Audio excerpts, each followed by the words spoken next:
আমাকে রেখে বিয়ে 10 দিন পর আমার হাজবেন্ড ইতালিতে চলে যায়।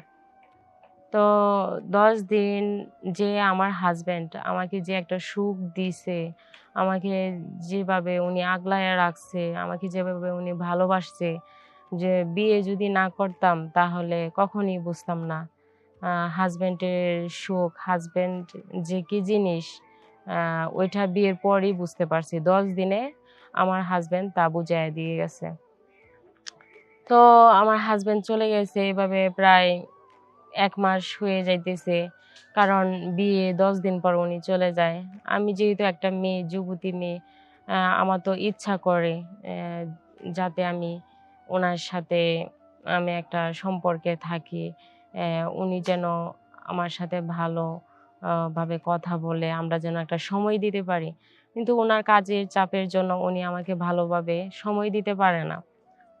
তখন উনি মানে আমি যখনই ফোন দিতাম উনি আমাকে বলতো যে, "এখন তো আমার স্যার আসছে, তুমি ফোন রেখে দাও।" প্রতিদিন ১ ঘন্টাও উনার সাথে আমার কথা হইতো না। এভাবে নিজেকে সবসময় মনে হইতো যে হাসব্যান্ড থেকেও আমার হাসব্যান্ড নেই। কারণ উনি আমাকে কখনো এভাবে সময় দিত না বিদেশে যাওয়ার পর। তখন আমার বাড়ির মানে আমার বাসার ভিতরেও চারিদিক দিয়ে উনি সিসি ক্যামেরা আ ফিট করে উনি। যার জন্য আমি বাহিরে থেকে কোনো একটা ফ্রেন্ড আ ছেলে ঘরে নিয়ে আইসা আমি মানে তাদের সাথে একটা ভালো একটা সময় কাটাবো, ওই জিনিসটা আমি করতে পারি না। তার জন্য আমার কাজের অল্প বয়সের একটা ছেলে ছিল।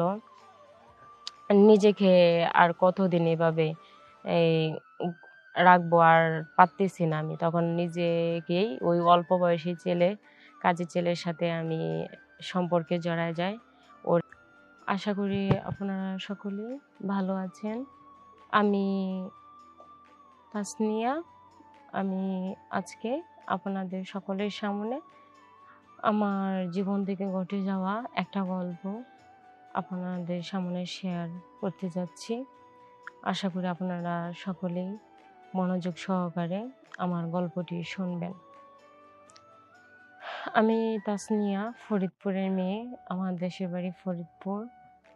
আমার শৈশবকাল থেকে শুরু করে এই এই সবকিছুই আমার দাদির বাড়িতেই আমার ছিল। আমি একটা খুবই ভালো একটা মেয়ে ছিলাম। আ ভদ্র মেয়ে ছিলাম, লক্ষ্মী মেয়ে। মানে আমার বাবা-মা ওরা সবসময় আমাকে নিয়ে প্রশংসা করত যে, মেয়ে হলে আমার বড় মেয়েই সবচেয়ে ভালো। আমার বড় মেয়ে আমাদেরকে কখনো কষ্ট দিবে না। কারণ আমার বড় মেয়ে আমাদেরকে বুঝে যে আমাদেরকে কিভাবে অ্যাটেনশন দিতে হয় সেটা আমার বড় মেয়ে আমাদের সাথে সবসময় করে। আমাদের সকালের নাস্তা থেকে শুরু করে রাতের ডিনার পর্যন্ত সেটা আমি নিজের হাতে আমি আমার বাবা-মার জন্য তৈরি করতাম।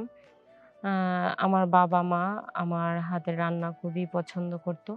কারণ আমি নিজেও রান্না করতে অনেক ভালোবাসতাম। রান্না করতে আমার খুব ভালো লাগতো। সেজন্য আরকি আমার বাবা-মা আমাকে নিয়ে অনেক প্রশংসা করত। তো হঠাৎ দেখা যায় যে আমি যখন ইন্টার কমপ্লিট করি, তো তখন দেখি যে আমার বাবা-মার মুখে শুনি যে, "তাসনিয়া তুই তো এখন অনেক বড় হয়েছিস। তো এখন তো তোর একটা নিজের কিছু করা দরকার। আ সবসময় আর আমাদের কাছে থাকলে তো আর হইব না। তো একটা ভালো একটা ঘর আসছে তোর জন্য, ভালো ফ্যামিলির। ছেলে অনেক প্রভাবশালী, ইতালিতে থাকে। তো তোকে ওই ছেলের কাছে তোর তোর বিয়ের জন্য ঘর আসছে, ওই ছেলের সাথে তোকে বিয়ে দিব।"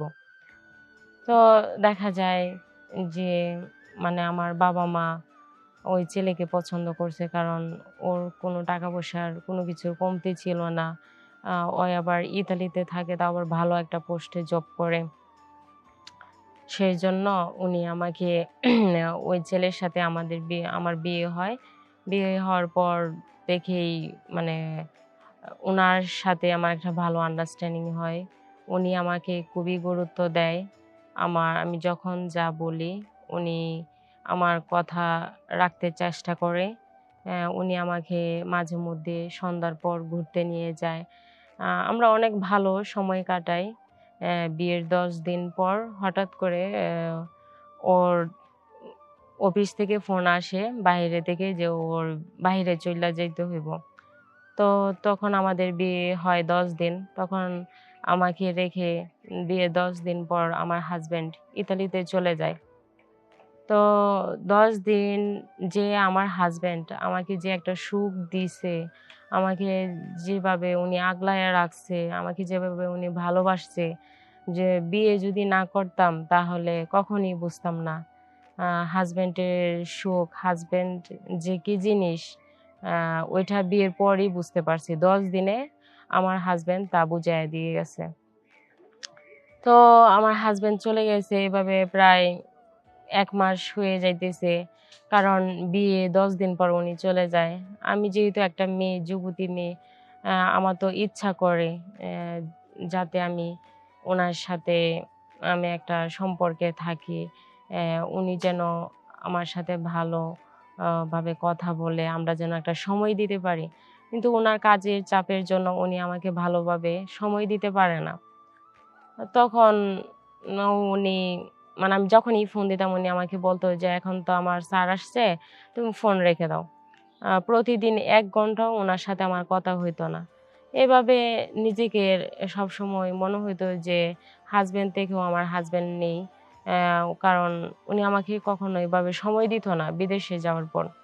তখন আমার বাড়ি মানে আমার বাসার ভিতরেও চারিদিক দিয়ে উনি সিসি ক্যামেরা আ ফিট করে উনি। যার জন্য আমি বাহিরে থেকে কোনো একটা ফ্রেন্ড আ ছেলে ঘরে নিয়ে আইসা আমি মানে তাদের সাথে একটা ভালো একটা সময় কাটাবো, ওই জিনিসটা আমি করতে পারি না। তার জন্য আমার কাজের অল্প বয়সের একটা ছেলে ছিল। নিজেকে আর কতদিন এভাবে এই উ রাখবো আর পারতেছি না আমি। তখন নিজেকেই ওই অল্প বয়সী কাজের ছেলের সাথে আমি সম্পর্কে জড়ায় যাই। ওরে দিয়ে এখন আমি আমার কাজ করাই। আ প্রতি রাত ওই কাজের ছেলে আমার সাথে থাকে। তো এটাই বলতে চাই যে স্বামী বাহিরে গেলে কোনো সুখ থাকে না। সুখ হয় যে টাকাতে সুখ মিলে না। সুখটা হয় স্বামীর দিকে। কারণ উনি আমাকে ওইভাবে সময় দিতে পারত না। তো আজকাল দেখা যায় সমাজে বহু মেয়েরাই যে স্বামী বাহিরে চলে যাওয়ার পর মানে তারা তো এমনি পরকীয়ায় লিপ্ত হয় না। সেটা হয় স্বামীর অবহেলার কারণে অথবা একাকিত্বের কারণে আ তাদের তারা আরকি পরকীয়াতে জড়িয়ে যায়। আসসালামু আলাইকুম।